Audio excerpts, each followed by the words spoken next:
Good morning, and thank you for joining me on the Path to Liberty.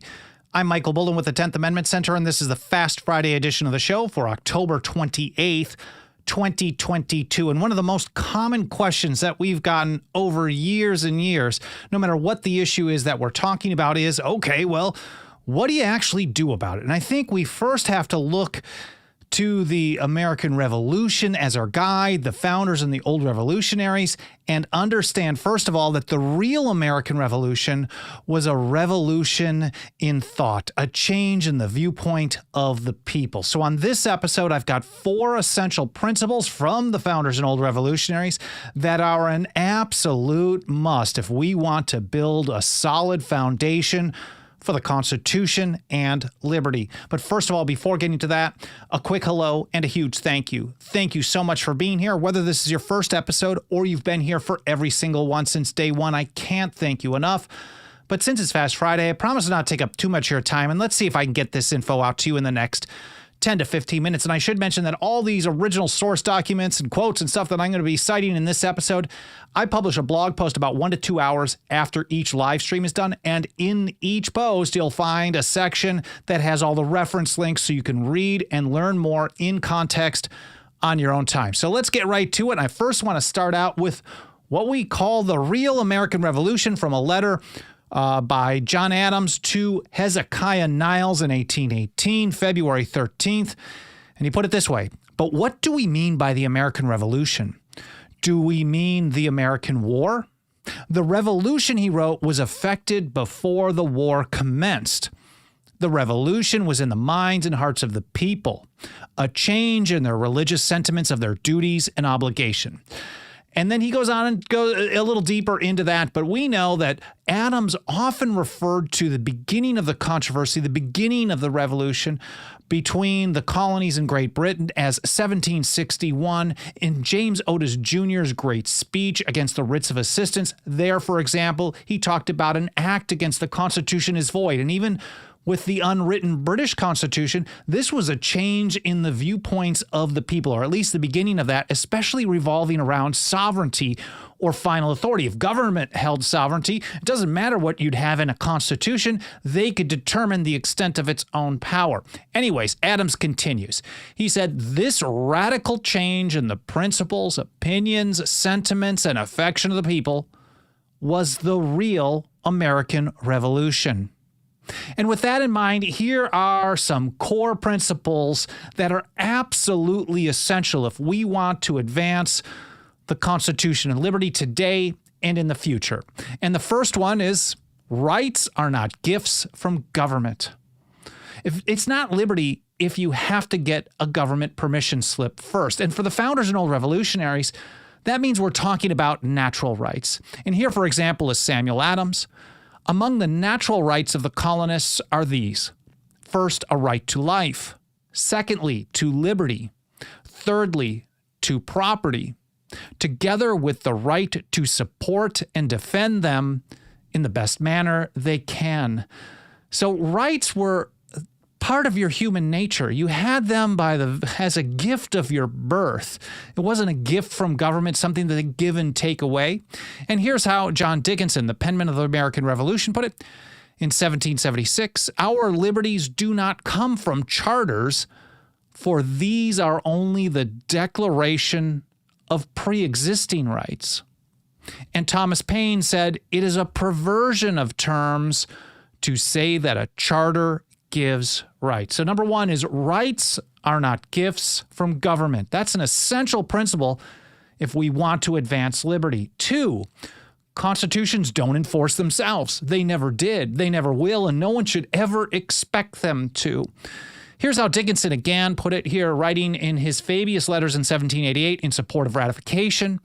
He pointed out that a good constitution promotes but not always produces a good administration. This refutes the notion that all you have to do is get the right words on paper and you're guaranteed to have a land of the free, liberty for everybody. But Dickinson noted that it doesn't matter how good it is, the best it can do is promote a good administration. And, well, the enforcement of that we'll get to in just a moment. There's also James Madison in Federalist number 48. And he said a mere demarcation on parchment of the constitutional limits of the several departments is not a sufficient guard against those encroachments which lead to a tyrannical concentration of the powers of government in the same hands. For the founders, for the old revolutionaries, consolidation, centralization of power was the very definition of a tyranny. And Madison noted that, well, if you just have words on paper, a parchment barrier that says, well, you can only do this, it's not sufficient in and of itself. And he's a so-called father of the Constitution, again, in Federalist number 48. Or years later in his diary, Governor Morris put it this way: considerate men are not the dupes of patriotic professions, neither will they confide the defense of their liberty to paper bulwarks. So don't rely on paper to put a line in the sand between you and government power. Mike Maharrey, in one of his short videos, he does 3 to 4 of these per week, usually about 3 one-minute videos with essential principles in it. I'll get a link to his on this particular one, Constitutions Don't Enforce Themselves. I thought it was really good, and it's really shareable, easy to pass around. I'll share the YouTube link for that. We're also on Instagram, Facebook, Twitter, all the different platforms. You can find us on Gab and some of the alt platforms as well. And I will link to that in the show notes, 10thamendmentcenter.com/path to liberty. So number 2, constitutions don't enforce themselves. They never did and never will. Number 3, ultimately, if we're talking about a constitution, about a charter, it's up to the people to defend their own constitution and their own liberty, whether the government wants them to or not. And back to Dickinson, he said really ultimately it was up to the supreme sovereignty of the people. Again, that word sovereignty or final authority. And he wrote, it is their duty to watch and their right to take care that the Constitution be preserved. Or in the Roman phrase on perilous occasions, to provide that the republic receive no damage. So it's up to the people to defend their own constitution, to protect it, whether the government wants them to or not. And that's basically how Thomas Jefferson put it. A free people claim their rights as derived from the laws of nature and not as the gift of their chief magistrate. If you're a free people, you exercise your rights no matter what government has to say about it. If you're a population on its knees, well, it's a little bit different. Here's James Iredell, one of the first Associate Justices of the Supreme Court. I believe this was in the North Carolina Ratifying Convention in 1788. He said the only resource, again, Iredell wasn't saying this was, a possible response, something that you might wait on till later, last resort. No, the only resource against usurpation, that is a theft of power, an exercise of power not delegated to government, theft from the sovereign people of the several states. Okay, let me get back to it. The only resource against this usurpation, is the inherent right of the people to prevent its exercise. So again, number 3, our third essential principle, ultimately it's up to the people to defend their own constitution, to defend and advance their own liberty, whether the government wants them to or not. And number 4, and this one's a tough one for a lot of people, it's not going to be easy and it's not going to be fast to go from the largest government in the history of the world to an actual land of the free. Here's how Jefferson put it in a letter that I know I've cited many, many times on this show to his friend, the Reverend Charles Clay, in 1790. He said, "The ground of liberty is to be gained by inches. We must be contented to secure what we can get from time to time and eternally press forward for what is yet to get." And I'm just paraphrasing, but basically he said it takes time to convince people what is even for their own good. So you have to show them, lead by example, do it over and over and over before you can convince enough people that liberty is in their best interest. So that's Thomas Jefferson.